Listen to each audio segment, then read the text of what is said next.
can I have your view on work-life balance, right? This is something that I worked in an MNC, and this is something that gets thrown around very, very Mm. conveniently as well.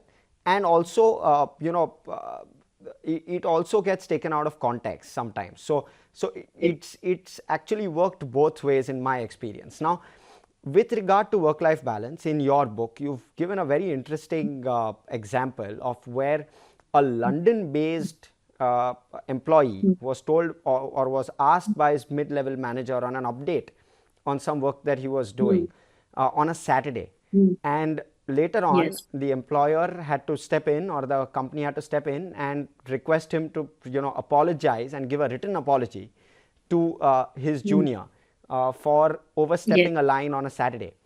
So where do Yes. we draw this line? Because in India, we don't see this at all. So two Yes. questions here. One is, where should Mm. we draw this line? And second is, do you ever think that this kind of a behavior or respect for employees will come to India at some point of time in the future? So I think, when you talk about work life, the key word is balance. And that is the word that, we don't really know how to do. And I know from my own experience that I go from one extreme to the other extreme very easily. But to find a place in the middle is what, I think till date I'm still struggling with.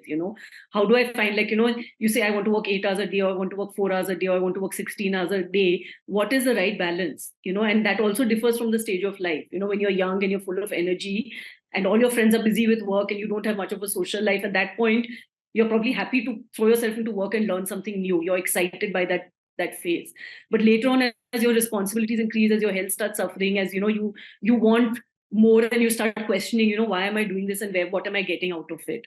So I think we need to kind of understand, that we are, what are our definitions of success? And I have a chapter in my book which is written by a psychotherapist that I consulted, Kalyani Kapoor, and she has put it very beautifully. She says, how do you define success? Is success only about numbers? Is it only about achievements? Or is it also about, meaningful relationships? Is it about, having health and all of that? So you have to, the key thing is you have to find a balance. And then the other thing you have to recognize is the balance is different for everybody else. And the balance is even different for you at different points in your life. So it's not like, oh, I found my balance, I'm going to sit over here. It's not a fairy tale where you find this and you're happily ever after. It's not like that, unfortunately. I wish it was, but it's not. So at every day, every stage, I have to keep telling myself, okay, what am I falling back on? So one day there may be an urgency at work and I may put in more hours there. The next day I might take a little time of work to kind of do a little exercise or meet a friend. So I think the big issue is that we trust ourselves, and as employees we want that flexibility to decide for ourselves. We want a little autonomy. This is my time, how do I spend it? Because some people like to wake up early and work, but not everybody is awake at 7 a.m. to read emails. And there are some people who like to work late in the night, and there are some people who are very productive in the afternoon. Everybody has a different kind of cycle. And unfortunately, the way work is structured right now, it's very much like a school environment where there are these set hours, and there's this hour to this hour this meeting, and then these 20 people have to be in this meeting no matter what other demands they have on their time. And we've all been there, where these huge large meetings where most people are on their laptops ignoring what is actually happening in the meeting because they're worried about some other urgent work that they are falling behind on. So the thing is, as an employer, and this work from home has brought it forward very beautifully in my opinion, that as an employee, I want to use work of home to give myself a little flexibility, because if I take a 10-minute nap in the afternoon after lunch, I might just feel more productive later on. Whereas as an employer, I am actually constantly monitoring and saying, I hope people are not goofing off. I hope that the hours that they're supposed to work, they're actually working. And the end of the day, what matters in businesses is outcomes.